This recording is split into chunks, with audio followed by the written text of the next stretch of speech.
গত সপ্তাহে নীতিনৈতিকতা বিষয়ক অনেকগুলো নিয়মকানুন আইন নথিভুক্ত ও কার্যকর করেছে আফগানিস্তানের তালেবান সরকার। এই আইনের আওতায় আফগানিস্তানে নারীদের শরীর ও মুখ ঢেকে চলাফেরা এবং পুরুষের দাড়ি রাখার নিয়ম বাধ্যতামূলক করা হয়েছে। আইনগুলোতে আরো বলা হয়েছে, গাড়ির চালকদের নারী যাত্রী পরিবহনে পুরুষ অভিভাবকের উপস্থিতি নিশ্চিত করতে হবে। একই সাথে গাড়ি চালানোর সময় গান বাজানো যাবে না, বাদ দেওয়া যাবে না নামাজ আদায় ও রোজা পালন। আফগানিস্তানের বিচার মন্ত্রণালয় এসব কথা জানিয়েছে রয়টার্সকে। এই সংক্রান্ত আইন প্রয়োগ করার কারণ হিসেবে বলা হয়েছে, 2022 সালে তালেবানের সর্বোচ্চ ধর্মীয় নেতা এই সংক্রান্ত আইন জারি করেছিলেন। ওই ডিগ্রিতে যেসব নিয়ম কানুনের কথা বলা হয়েছিল তাই এখন আইন রূপে কার্যকর করা হবে। তালেবানের বিচার মন্ত্রণালয় আরও জানিয়েছে, নিয়ম ভঙ্গের জন্য রাখা হয়েছে শাস্তির বিধানও। শাস্তির মধ্যে রয়েছে পরামর্শ, ঐশ্বরিক শাস্তির সতর্কতা, মৌখিক হুমকি, সম্পত্তি বাজেয়াপ্ত করা, কারাগারে 1 ঘন্টা থেকে 3 দিনের জন্য আটক রাখা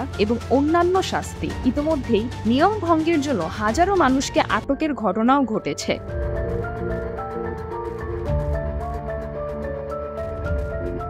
সিজরাতুল আভা, ডেইলি আওয়ার, বাংলাদেশ।